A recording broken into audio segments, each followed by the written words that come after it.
The dispute over post-Brexit fishing rights between Britain and France escalates.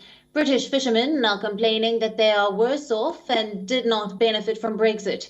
They are blaming large-scale vessels and overfishing for the dispute and are accusing Paris of politicizing the matter. Here's a full report. Ties between the United Kingdom and France are at an all-time low, as the two countries fight over fishing rights in a post-Brexit world. Amid the standoff, it is the livelihood of the fishermen that has been forgotten. British fishermen complain that they were being worn down. With French threats to target British fish exports, detention of a UK vessel, and Britain summoning the French ambassador, the dispute is only escalating. Trawler captains complain they would continue to bear the brunt of the spat. This, with what's going on with the French, it's the same thing that's been happening for the last 3-4 years, where the scallopers try and push the envelope a little bit more, get in a bit earlier, and the French retaliate by throwing things at us, or impounding boats, or just jumping up and down like the French do quite a bit of. Fishermen's organisations in Britain have blamed France for the worsening standoff. They've accused Paris of politicising the problem. They'll just use any excuse to have a little paddy and try and get more, because all they want is more.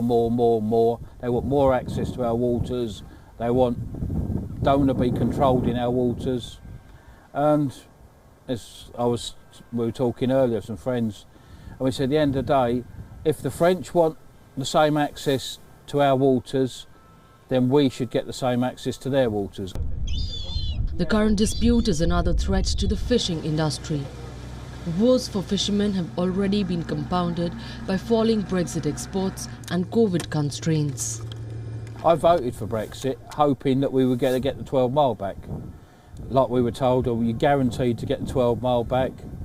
And in the 11th hour, we got thrown under the bus as usual. France has been miffed over some boats not being allowed to fish in British waters post-Brexit. In retaliation, Paris has threatened disruptions.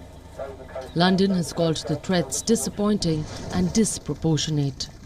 Is this in response to the fishing trawler? So that is obviously a separate matter, but in terms of what has happened this morning, I think it's important to say, obviously, that it is disappointing, and we as a country have fulfilled all our obligations under the TCA, but at the same time, government and cross-government discussions will continue, both at Commission level but also with counterparts within the French administration.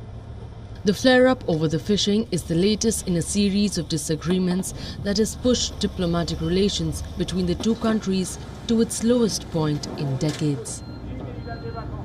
Bureau Report, WION World is One. Now, earlier our correspondent Laura McInisherwood has sent us this report from London. Take a listen in.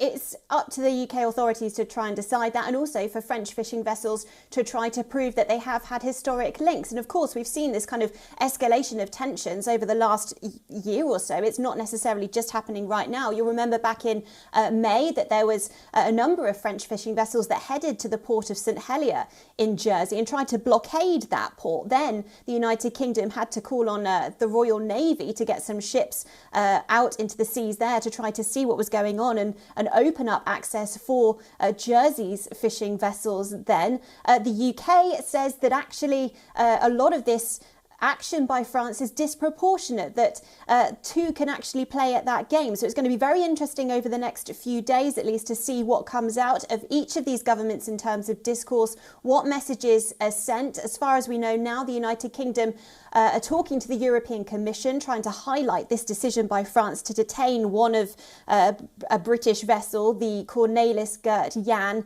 in a port in Normandy. Why that's happened, because the United Kingdom actually says that that vessel did have a licence, despite what French authorities are saying. They've also summoned the French ambassador here in London to come to talk to ministers to try to get his account of what France might be planning to do next. But all eyes now are on the English Channel and on what these two nations are deciding to do when it comes to access to fishing waters. WION, now available in your country. Download the app now. Get all the news on the move.